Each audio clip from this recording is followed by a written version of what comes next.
नमस्कार. मी नेहा अमोल जोशी, राहणार खडवली, वय वर्ष 33. अनुराधा राजाध्यक्ष यांनी आयोजित केलेल्या मनाचे श्लोक या स्पर्धेत मी भाग घेतलेला आहे. मला आवडलेला श्लोक क्रमांक 12.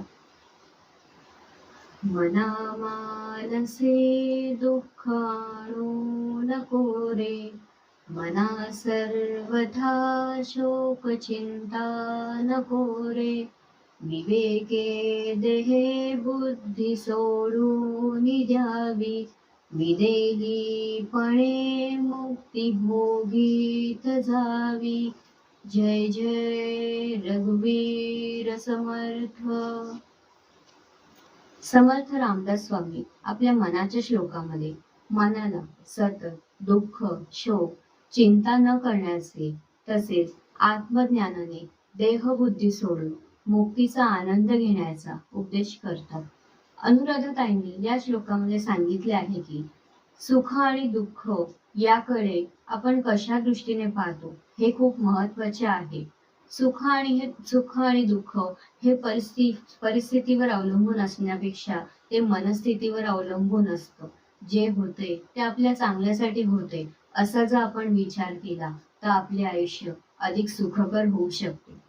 रामदास स्वामी म्हणतात, हे मना, तू मनात कसलीही चिंता, दुःख, शोक करू नकोस. म्हणजेच काय, कधी कधी आपल्या आयुष्यात अनेक दुःख येतात, अडचणी येतात, अपयश येते, तेव्हा आपण खचून जातो, दुःखी कष्टी होतो किंवा सतत भूतकाळाचा शोक करत राहणं, भविष्यकाळाची चिंता करत राहणं. याच्यामुळे काय होतं की आपण आपला आजचा जो वर्तमान आहे तो जगायचाच विसरून जातो. सुख आणि दुःख याच्याकडे पाहण्याची दृष्टी जर आपण समान ठेवली तर आपलं आयुष्य अधिक सुखकर आणि समृद्ध होऊ शकतं. जर आपल्याला आयुष्यात सतत सुखच मिळालं असतं तर आपल्याला त्याची किंमत राहिली असती का? नाही. म्हणजेच काय, सुखानंतर दुःख हे येणारच आहे आणि दुःखानंतर सुख हे येणारच आहे. एखादी परिस्थिती आहे तिच्याकडे आपण कशा दृष्टीने पाहतो यावर त्याचे परिणाम अवलंबून असतात. आपल्याजवळ जे नाही ते पाहण्यापेक्षा आपल्याजवळ जे चांगले आहे त्यातून आपण काय अधिक चांगले निर्माण करू शकतो हे पाहायला हवे. आता समजा आपल्याकडे एक पाण्याने भरलेला ग्लास आहे, अर्धा पाण्याने भरलेला ग्लास आहे. आपण त्याच्याकडे कशा दृष्टीने पाहतो हे खूप महत्वाचे आहे.